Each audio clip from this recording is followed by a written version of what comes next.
Allez, salut à tous. Alors, qu'est-ce qu'on va voir aujourd'hui? Aujourd'hui, je vais vous emmener avec moi et on va voir la nouvelle Honda Monkey 125 de 2023. Allez, c'est parti. Hey. Alors, au niveau sonore, comme vous avez pu le constater, sur cette Honda 125 Monkey de 2023, ce n'est pas le pot d'échappement d'origine. C'est un pot d'échappement de chez AliExpress qui a été installé. Donc cette petite Honda Monkey est beaucoup moins silencieuse que sa petite sœur de 2018 que j'avais essayé avec le pot d'origine. Mais c'est un bruit assez agréable parce que il est assez rock'n'roll, quoi. Il est assez rock, il n'est pas trop fort non plus, donc c'est vraiment sympa comme sonorité, puis ça lui donne un petit côté rageur à la petite Monkey. Voilà. Donc j'avais pu essayer il y a quelques temps de ça, la 2018, avec la boîte 4 rapports, et celle-ci du coup c'est une boîte de rapport, une boîte de vitesse, je suis pas réveillé, une boîte de vitesse 5 rapports. Alors qu'est-ce que ça change au quotidien pour l'avoir conduit sur quelques kilomètres, je vous dirais que pour moi pas grand chose à vrai dire. J'ai plus l'impression de jouer de la boîte qu'autre chose qu'avec la boîte 4. Mais du coup la boîte 5 rapports, c'est vrai que pour moi ça limite je dirais que c'est limite plus chiant même. Alors peut-être que pour le moteur ça lui donne un côté plus économique. Alors sur une moto comme ça, surtout la Monkey de 2018 qui consommait déjà pas grand chose, imaginez-vous que s'ils ont rajouté un rapport pour avoir un côté encore plus économique, bon, est-ce que ça valait le coup? Je suis pas sûr. Là où ça vaut peut-être le coup, c'est parce qu'ils ont changé certainement le moteur, parce que c'est vrai que le bloc moteur n'est pas du tout le même. Comparé à la 2018, il est différent.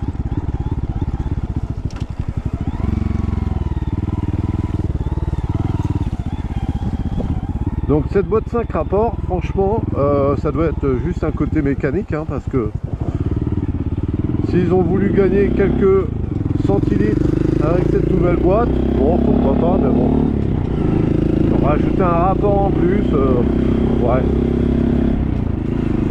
Dans l'idéal, moi, je préférais la boîte 4 rapports, voilà. C'est plus par fainéantise qu'autre chose, parce que bon, 4 ou 5, voilà, il n'y a pas grande différence. Sur le comportement moteur, c'est pareil, je trouve pas de grande différence entre la 2018 et la 2023. Niveau vitesse de pointe, j'ai pas l'impression que ça aille plus vite non plus. Donc très franchement, cette boîte 5, moi au quotidien par rapport à la 2018, elle m'apporte pas plus que ça, quoi. J'ai repassé la première parce que la deuxième, j'avais un peu de mal en deuxième.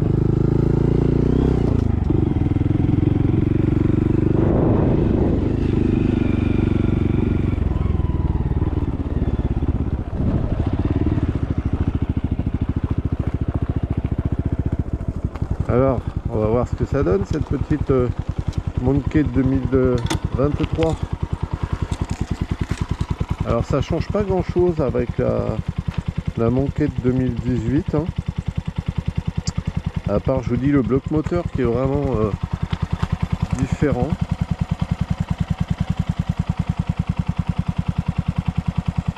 Le réservoir est le même, la signature LED à l'avant c'est la même également. Vous avez les clignotants LED. Vous avez l'ABS à l'avant. Vous n'avez pas l'ABS à l'arrière. Vous avez le petit pot AliExpress qui ronronne plutôt bien.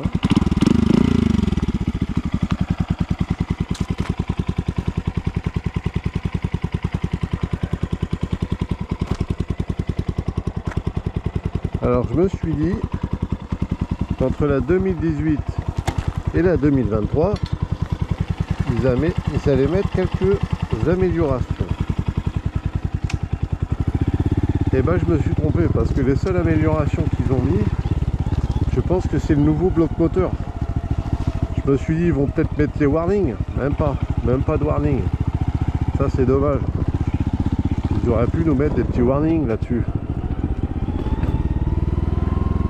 Moi qui fais beaucoup d'interfile avec la moto, j'aurais bien aimé avoir des petits warnings. Voilà. Il y a quand même 5 ans qui les séparent, et en 5 ans, à part le bloc moteur, franchement, j'ai pas vu de grande différence. Les commodos, c'est les mêmes. Les commodos, vous avez le klaxon, les clignotants, le plein phare, le coupe-circuit, le démarreur, et c'est tout. Voilà, il n'y a rien d'autre, il n'y a même pas d'appel de phare. Si je veux faire appel de phare, bah, faut que je joue avec le bouton d'appel de phare, enfin de plein phare. Vous avez rien d'autre quoi. L'accélérateur, c'est un accélérateur à câble, hein, de poids électronique. Le frein avant, comme je disais, c'est le frein ABS. Je suis à 40, il n'y a personne derrière, je pile. Alors ça freine, hein. ABS, il n'y a pas de problème. Le frein arrière, ça a glissé un petit peu, pourquoi? Parce que il n'y a pas l'ABS. Mais moi ça me va bien. Pour faire un peu de tout chemin, tout terrain, je préfère le frein arrière sans l'ABS. C'est quand même beaucoup plus joueur.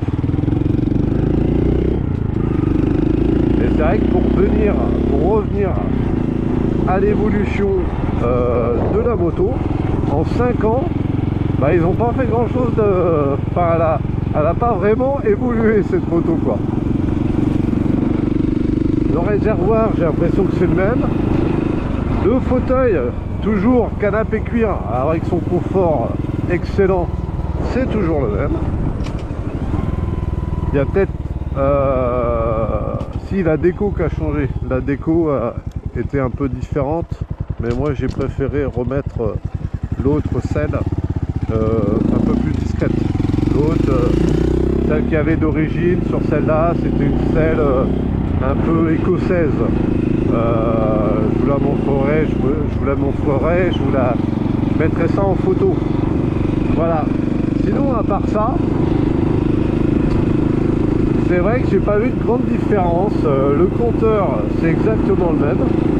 Rien n'a changé sur ce petit compteur. Le comportement moteur, je vous dis, ça n'a pas... Ça a dû évoluer, hein, mais en fait c'est tellement minime au niveau de la puissance. Hein. Je vous rappelle que le moteur il fait 9 chevaux, à peine 10 chevaux. Donc pour voir la différence entre 9 chevaux et 10 chevaux, s'il y a vraiment une augmentation de puissance, franchement, on la voit pas quoi.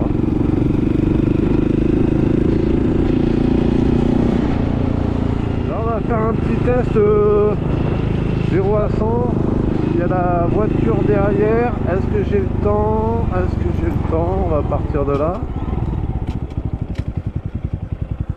Est-ce que j'ai le temps? Ouais, j'ai le temps. Allez, c'est parti. 0 à 100 avec la Honda 125 de 2023.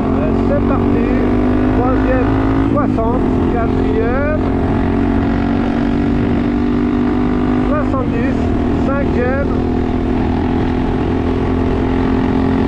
Ah, la peut-être un peu plus de pêche. 4e,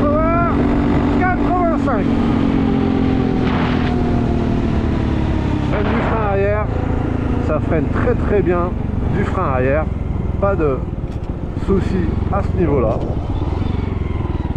On va faire un petit demi-tour, le petit demi-tour fastoche vu le rayon de braquage de cette moto.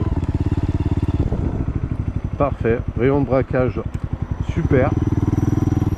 Et on va se refaire un petit 0 à 100. La dernière fois avec le 2018 j'avais réussi à aller jusqu'au bout et j'avais pris 95. On va essayer de voir si on arrive à faire mieux. Première 25, deuxième 40,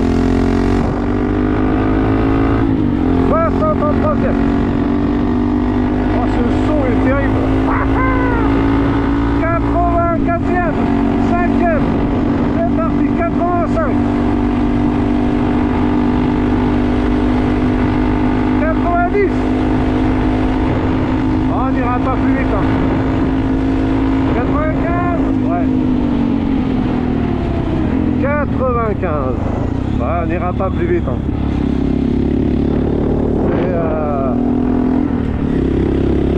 C'est ce que j'avais pris la dernière fois avec la 2018, avec le silencieux d'origine et du coup le moteur 2018 et la boîte 4. Donc en fait, niveau motorisation, il n'y a pas plus d'évolution que ça. Voilà. À part cette boîte 5, donc bon bah faut jouer un peu plus avec la boîte, mais bon. C'est pas non plus la fin du monde, hein. Au niveau position de conduite debout, je pense que rien n'a changé, hein. Position de conduite debout, il n'y a personne derrière. Voilà. Bon, moi je vous rappelle que je suis un grand gabarit, hein. Je fais 1m90 donc, et 100 kg. Donc le crapaud sur la boîte d'allumettes, bah, c'est moi, c'est toujours moi. Et en fait, position debout, quand on fait un peu de TT, c'est intéressant. La position est pas trop fatigante. Moi je suis un peu grand, donc j'ai vraiment les bras très tendus, mais sinon si je fléchis un petit peu légèrement, je suis plutôt bien. Je pourrais rester plusieurs minutes dans cette position, il n'y a aucun souci. Pour parler en confort de suspension, parce qu'ils ont travaillé sur les suspensions. En tout cas, vous avez une fourche inversée à l'avant qui fait plutôt bien le job. Ça s'écrase pas mal quand vous venez à utiliser le frein avant et l'ABS, bien sûr. Donc il faudra se méfier sur ce plongeon vers l'avant et anticiper légèrement le freinage. Ensuite, au niveau de la suspension arrière, ils ont certainement raffermi un petit peu les suspensions. Je les trouve beaucoup moins molles que celles qu'il y avait sur le 2018. Alors, est-ce que c'est moi ou est-ce que c'est vraiment une amélioration? Il faudrait que je regarde. Mais je les trouve quand même moins molles. Ça fait moins trampoline. Après, c'est pas désagréable. Sur celle de 2018, même si ça faisait trampoline, c'est vrai que c'est super confortable. On a toujours ce canapé cuir au niveau de la selle. Vous avez une selle qui est super épaisse, super confortable. Pour vous le faire, la dernière fois, j'ai fait un trajet de 2 heures sans arrêt et j'avais plus mal aux jambes qu'aux fesses. Franchement, j'avais aucun souci avec les fesses. Donc très confortable au niveau des fessiers.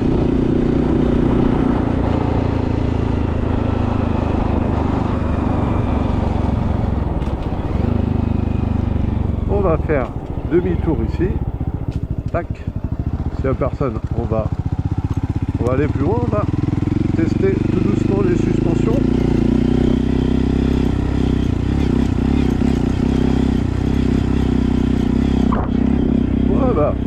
J'ai envie de dire que ça a l'air d'être quand même légèrement plus ferme au niveau des suspensions. Ça fait moins trampoline, je trouve. Ouais. peu moins trampoline. Ouais, je suis d'accord.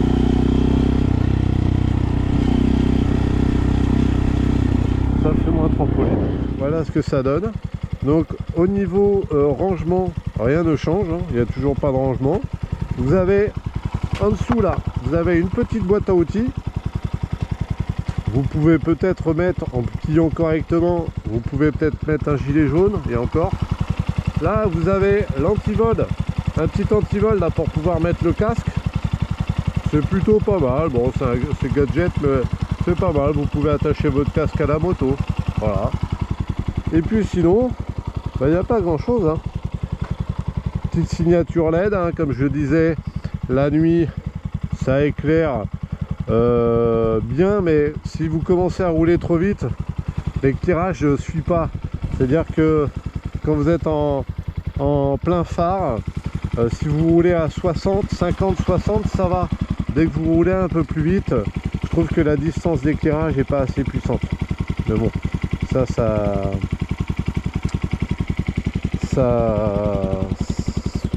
ouais, c'est... Voilà, est-ce qu'il faudrait mettre un éclairage plus puissant, peut-être. Bon, après, sinon, bon, ça fait le job.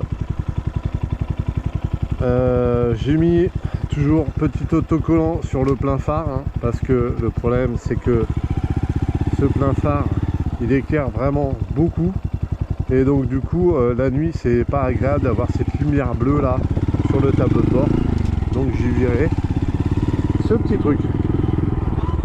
Bon bah sinon quoi vous dire de plus? Bah, pas grand chose à vrai dire.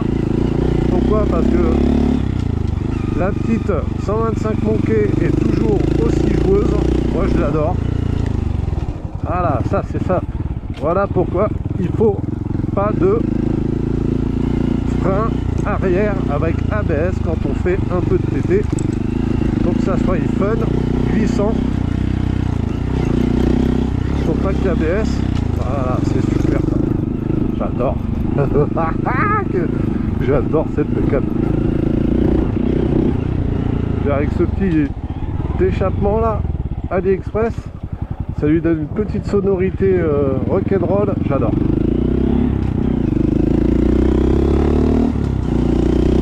Et encore là, j'ai la chicane, hein. Si j'enlève la chicane, je pense que je réveille le quartier, hein, et c'est pas le but. Bon bah voilà, je pense avoir fini ce petit test de la 125 Monkey, j'espère que ça vous aura plu, et puis je vous dis à une prochaine vidéo, prochain essai. Si j'ai la possibilité d'avoir une autre machine entre les mains. Allez, je vous dis bonne route, à plus, et attention sur la route, et je vous souhaite surtout de bonnes vacances. Allez, ciao. Ah si, ce que j'ai oublié de vous dire, c'est quoi, ça m'arrive de prendre l'autoroute pour aller au boulot avec, et du coup, quand je prends l'autoroute pour aller au boulot, j'arrive à monter à 110, 115, mais ça sera pas plus. Donc ouais, vous pouvez prendre l'autoroute. Après franchement faut pas la prendre sur plusieurs heures, hein, parce que là ça va être compliqué, mais juste histoire de prendre un peu d'autoroute, histoire de pouvoir prendre une autre route ou un autre branchement, il n'y a pas de problème. Si c'est sur une courte distance, vous pouvez la prendre l'autoroute, mais je vous dis, c'est vraiment pas une moto pour ça. C'est voilà, c'est une moto pour les petites routes de campagne, pour les petites nationales, ça suffit largement. Et franchement, cette moto elle est super fun. Ça fait 20 ans que j'ai mon permis de conduire, et très franchement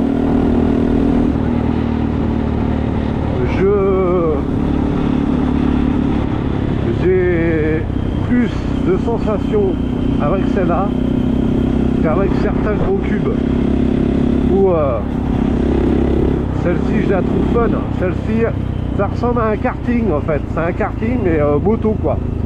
On s'éclate, on l'emmène où on veut, ça freine bien. Bon, c'est pas la plus puissante, mais ça freine bien. Elle est très comment dire, très bien équilibrée et ça passe partout. L'avantage de cette petite machine, si jamais vous avez la chance d'avoir un van ou autre, vous pouvez le mettre à l'intérieur, partir à l'aventure à break, c'est génial quoi. Au niveau fiabilité, c'est du Honda. Moi, j'ai jamais eu aucun souci à break. Donc, vous pouvez partir faire le tour du monde les yeux fermés avec cette petite Honda 125 Monkey de 2023. Yeah! On va y aller tranquille.